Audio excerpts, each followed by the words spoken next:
In this video, I'll explain you the past indefinite or simple past tense. In the previous video, I explained you about the present indefinite, and today I'll tell you simple past. Okay? Simple past या past indefinite. Okay?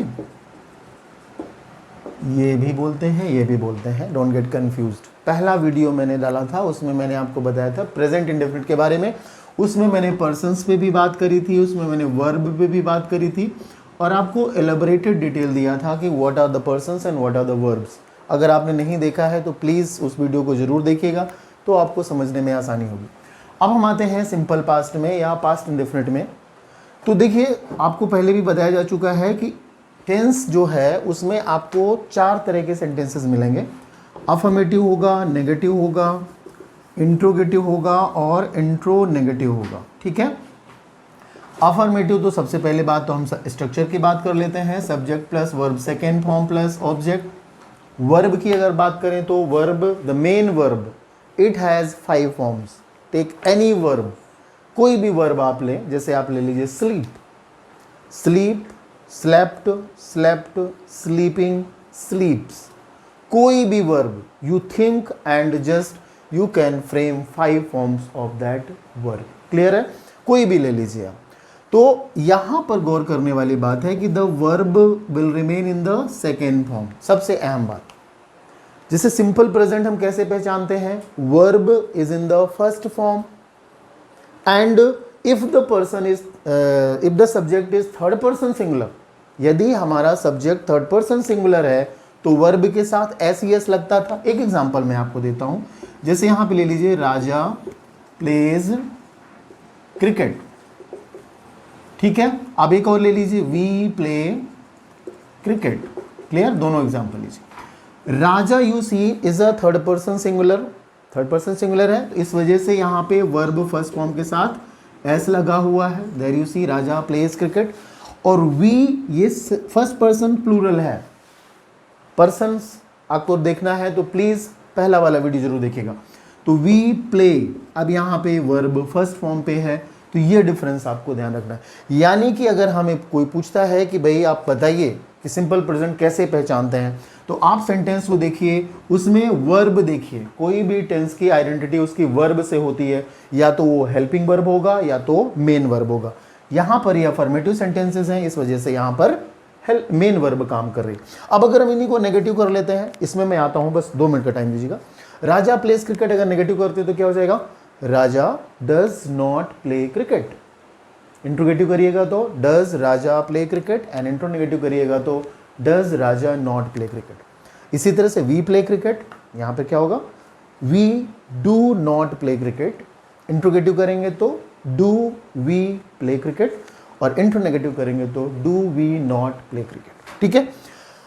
अब यहां पर देखना है, तो कुल मिलाकर के हमारा सिंपल प्रेजेंट का आइडेंटिटी क्या हुआ, वर्ब का फर्स्ट फॉर्म एस के साथ या वर्ब का फर्स्ट फॉर्म बिना एस के. क्लियर है. फर्स्ट फॉर्म या फिफ्थ फॉर्म ऐसा. और हेल्पिंग वर्ब हमारा होता है डू और डज. इतना दिमाग में रखिए, आपको सिंपल प्रेजेंट क्लियर रहेगा.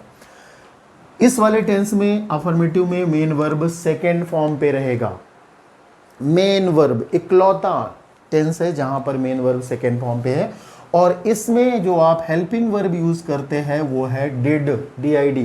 डू फॉर्म याद है आपको. डू फॉर्म में 3 मैंने बताए थे. Do form, do, does and did. Do, does and did. Do does हमने सिंपल प्रेजेंट में यूज करा, डिड हम सिंपल पास्ट या पास्ट इंडेफिनिट में यूज कर रहे हैं. क्लियर है. और दूसरी सबसे अहम बात ध्यान रखनी है, जैसे ही आप डिड लगाएंगे, जैसे ही आप डिड यूज करेंगे, main verb will change from second form to first form. वो डिड लगाने के साथ ही मेन वर्ब सेकेंड फॉर्म से फर्स्ट फॉर्म पे आ जाएगा. एग्जांपल ले लेते हैं, राजा प्लेस वाला ही उठा देते हैं. तो ये हो जाएगा राजा प्ले का second form played. Very nice. Raja played cricket. देखिएगा, प्लेड सेकेंड फॉर्म है. नेगेटिव करते हैं. अब नेगेटिव का स्ट्रक्चर अगर आप कहते हैं तो चलिए लिख लेते हैं. सब्जेक्ट होगा, डिड होगा, नॉट होगा, वर्ब का फर्स्ट फॉर्म होगा, एंड ऑब्जेक्ट होगा. ठीक है. इंट्रोगेटिव करते हैं तो डिड को उठा के सब्जेक्ट के पहले कर दीजिए. ये हो गया did plus subject plus verb का फर्स्ट फॉर्म प्लस ऑब्जेक्ट. और इंट्रोनेगेटिव करते हैं तो ये हो जाएगा did plus subject plus not plus verb का फर्स्ट फॉर्म प्लस ऑब्जेक्ट। ये स्ट्रक्चर है, लेकिन मेरी मानिए तो स्ट्रक्चर के पीछे मत पड़िएगा। स्ट्रक्चर सिर्फ आपको बेसिक अंडरस्टैंडिंग देते हैं और टेंसेज आपको स्ट्रक्चर पढ़ने से नहीं बनने वाले हैं, ये बात मेरी ध्यान रखिएगा। टेंसेज आपको बनेंगे सिर्फ प्रैक्टिस करने से। अब यहाँ पर इस सेंटेंस को आप पकड़ लीजिएगा, राजा प्लेड क्रिकेट। अब इसका नेगेटिव करते तो क्या हो जाएगा, Raja did not play, PLAY। इस सेंटेंस को हम यहाँ लाते हैं, ये हो गया राजा डिड नॉट प्ले। गौर करने वाली बात है, as soon as we apply did the helping verb, main verb changes from second form to first form. जैसे ही हमने डिड लगाया, मेन वर्ब सेकेंड से फर्स्ट फॉर्म पे आ गया, Raja did not play cricket. ठीक है, इंट्रोगेटिव करेंगे तो क्या होगा, हेल्पिंग वर्ब को पहले लाना है, तो ये हो जाएगा did Raja play cricket, question mark लगाना मत भूलिए। और इंट्रो नेगेटिव करते हैं तो ये हो जाएगा did Raja not play cricket. ठीक है, अब चलिए, ये तो हो गया स्ट्रक्चर और ये सारी चीज़ें, मेन बातें आपको फिर से ध्यान करवाता हूँ जिससे कि आपको टेंस बनेगा ही बनेगा। पास्ट इंडेफिनिट या सिंपल पास्ट टेंस जब आप करते हैं तो ध्यान रखिएगा, main verb will remain in the second form.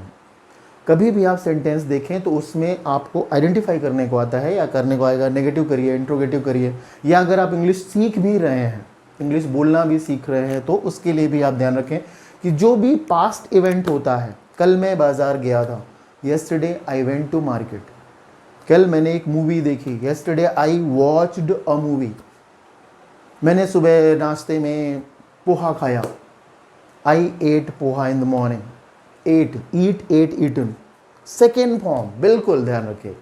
मैं सुबह 9 बजे स्कूल गया था, I went to school at 9 in the morning. तो सीधा सा फंडा है कि जब आप सिंपल पास्ट करते हैं तो main verb will be in the second form.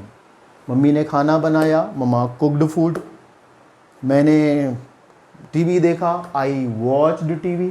कुछ भी एक्शन आप करते हैं, you just frame the sentence as per this structure, main verb in the second form. अब रही बात नेगेटिव, इंट्रोगेटिव और इंट्रोनेगेटिव को, तो इसको सीधा सा फंडा ध्यान रखना है, did as a helping verb apply करना है, और डिड लगाने के साथ ही आपका जो मेन वर्ब है वो सेकेंड फॉर्म में है, वो फर्स्ट फॉर्म में आ जाएगा। कोई भी एक एग्जाम्पल आप ले लीजिए, I watched TV in the evening, I watched TV in the evening. Negative करिए तो I did not watch, watched, did लगा तो watch, I watched TV, I did not watch TV, did I watch TV and did I not watch TV. Clear है? तो इस तरह से आप कोई भी एक एग्जाम्पल लीजिए और उसको कंटिन्यूअसली प्रैक्टिस करिए, तभी टेंसेस में आपको महारत हासिल हो जाएगी। और आप टेंसेस अगर बनता है तो फिर आप पैसिव भी बहुत अच्छा कर पाएंगे और रिपोर्टेड स्पीच भी बहुत अच्छा कर पाएंगे। तो मेरा ये निवेदन है आपसे कि आप पिछला वीडियो देखें जिसमें कि मैंने प्रेजेंट इंडेफिनिट भी बताया है, सब्जेक्ट के बारे में भी बताया है, वर्ब के भी, मेन वर्ब और हेल्पिंग वर्ब दोनों के बारे में बताया है, और इस वाले वीडियो में तो आपके सामने एलोबरेटेड एक्सप्लेनेशन है।